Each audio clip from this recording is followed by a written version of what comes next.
Para sa mga miyembro. Kasama pala ako dun sa may gold medal.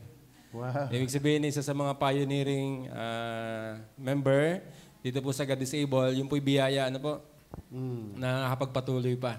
Kumbaga, hindi napasama dun sa nagsimula at nawala. Kumbaga, nagsimula, bumabagsak, pero nagpapatuloy. At narito pa rin po, yun po isa sa biyaya po sa akin ng Panginoon. At ako po'y natutuwa na nagagamit pa rin sa gawain kahit pa paano. May mga ministry pa rin po. Parang sa tanda ko, yung ministry yata na sinalihan ko ay nasa 10 yata din yun eh. Ilang gang ating ministry yung 55? So 10 out of 55. At least meron akong 10 doon. At yun po ay masarap salihan lahat yun kaso hindi ko naman kaya lahat talaga yan salihan. At doon sa ministries na yon, nakakatulong po yun sa akin personal na buhay. Spiritual na buhay, yung pong ikaw ay makasali sa mga ministry, yun po ang nagbabalik sa iyo para ikaw ay hindi mawala sa Panginoon. Amen. Amen. Pakiramdam ko, yun ang isa. Amen. Na nagpapaalaala, may ministry nga pala. Hindi ko nga ako ma-imagine, kasali din ako doon sa layout and design. Yung mga, puro mga bata naman na nado doon eh. Mali-mali din kami doon ng mga sinukasabay. May kasamahan naman doon ako, nado si na Brother Lito, kami nagli-layout din doon. At nakakatuwa. Kumbaga sa mga edad namin ito, parang kami ay hindi na dapat marurunong ng mga nagagaganyan pero nakakatuwa. At nagagamit ng Panginoon doon sa kaunting ministry na yon. At sana nga po ay makapagpatuloy. At ayun po mga ginagawa ko sa Panginoon, feeling ko po ay nabe-bless ako. Dahil sa paglilingkod na ginagawa ay may pagpapala na dumarating mula sa Panginoon. Wow. Kasi feeling ko po, yun po ang isa sa dahilan kung bakit dire-diretso yung mga pagpapala ng Panginoon.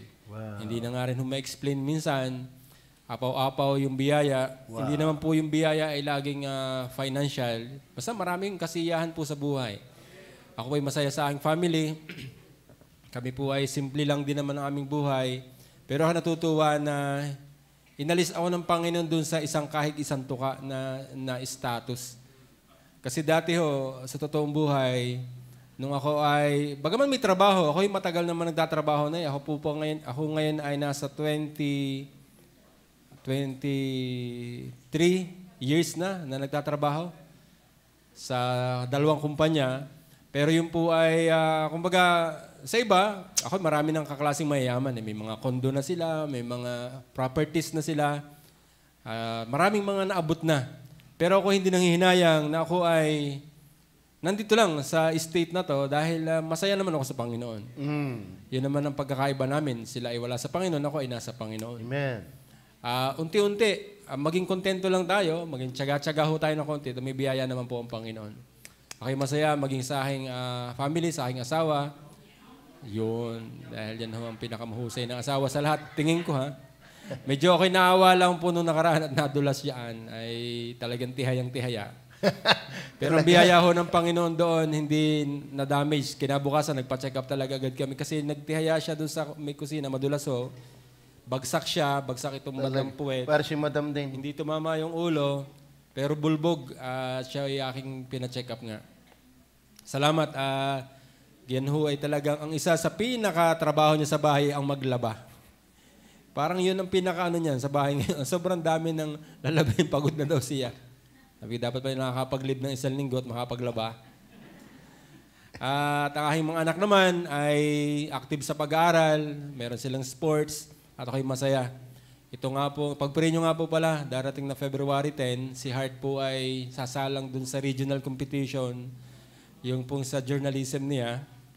Siya po ay sasali sa editorial writing. Ngayon po, ongoing yung practice niya, training. Habang siya ay may sports training din dahil lalaban na rin sila dun sa regionals naman ng table tennis. Sa katapusan, mga 3rd week yan ng February. Yun po ang laban naman ng magkapatid. Pag-pray niyo po sila. At ako po ay masaya na kahit sila po ay sa sports ay ang hindi napapabayaan ng mga pag-aaral. Sila po ay masipag din mag-aral. Katunayan niyan, si Hart nito ay with high honor yung nakuha niya nitong nakaraan. Wow. Si Faith naman ay with honor. Pero okay naman. Natutuwa naman ako na sila ay mahirap sa kanila yung mahihirap na subjects na eh. Yun po ang aking kinatutuwa na sila ay okay naman ang grades doon. Hindi ginagawa lang ng paraan. Kasi kami po, kaya masaya din ako sa aking family. Pagkalabas ko sa trabaho, diretso ako sa school. Pupuntahan ng mga bata kasi nagtitraining din. Papalo-palo kami ng table tennis. Pag-uwi sa bahay sa gabi, magtuturoan naman ng mga subject na may hirap. So, then magugulat na lang kinabukasan ng mga teacher pag nagsasagot sila ng mga assignment, bay nakakasagot naman ng mga bata. Amen. At ibang way ang kanilang alam, yung alam ng daddy. Hindi yun ang tinuro ng teacher, paano daw nakuha. Ay sabi, yun po tinuro ng daddy. Ay, wala namang magawa ang teacher. Tama yan, tama yan. Turo ng daddy eh. Hindi na sila nagugulat. Kaya pala, daddy pala nagturo. Kaya po, okay masaya. Kahapon, nasa Pagsanhan po kami. Dumayo kami, may tournament na nilabanan yung dalawang bata. Si Hart po ay na third place. Ang kalaban niya yung mga high school. Si Faith, siya ay high school. Siya ay hanggang quarterfinals lang. Pero ako po ay masaya at bawat biyaya ng Panginoon ay aming na-treasure. Lahat po ng ito ay biyaya po ng Panginoon. Kaya po ako ay masaya. Sa trabaho ko naman po, ako ay nagugulat. Minsan ay may dumarating sa aking opisina, sa table ko, may mga regalo. Galing sa mga katrabaho ko na nasa abroad na ngayon. Uuwi ng Pilipinas, magdadala sa office. Kumbaga, wala na kaming connection. Mga katrabaho ko lang naman yung dati. Red horse. Alak. Yan. Pero totoo yung pastor. May mga nagbibigay talaga sa akin ng alak. Atin nila. Pero ang karamihan doon ay red wine. Yun. Pero nandun sa bahay, ilan na yung red wine ko sa bahay na hindi ko naman naiinom. Dahil ako'y mag-iinom ako pagka talagang masama na ang loob. Ay, hindi pa naman naabot sa masama ang loob. Kaya hindi muna ako nag-iinom. Yan. Minsan po ay nakita ko, nung nakaraan, may nagbigay sa akin ng pantalon, tapos yung mga chocolates galing, nakabalot po ng balot na balot. Chinat ko, nasa Africa kasi yung nagbigay. Sabi ko ano ga ito? Courting time bomb. Baka ito yung aking pasasabugin ay tinanong ko muna. Ay pantalon daw yun at saka chocolate. Kumbaga araw-araw, marami pinapakita ko nga lagi kay Mrs. to Mrs. Kaaga-aga, may nagbibigay na ganito. Sir, meron nagpapadala na sila naman iwala na si AJMP. Yun po yung biyaya. Siguro po dahil sa naging maayos din ang patotoo po natin doon. Na kahit wala na sila si AJMP, yung ilang umakatid doon sa Bible study po namin online, nag-abroad na. Pero consistent, na-attend pa rin ho May bagong alis doon, di ba? Kilala niyo si Joel Añonuevo. Laging umattend. Nasa Qatar na po siya ngayon. Then, umattend siya nung Monday. Naka-attend pa rin kahit nasa Qatar siya. Then sabi niya, Sir, baon na baon ko lagi ang mga pangaral ninyo. Ano ka namang pinangaral ko din? Wala naman akong pinapangaral Talagang ako'y natutuwa na sila po ay sanay na sa gawain natin. Meron doon na kakalimutan kong padala ng link. Tampon-tampo kinabukasan, Sir. Ako hindi naka-attend Wala naman ako yung pinadalang link.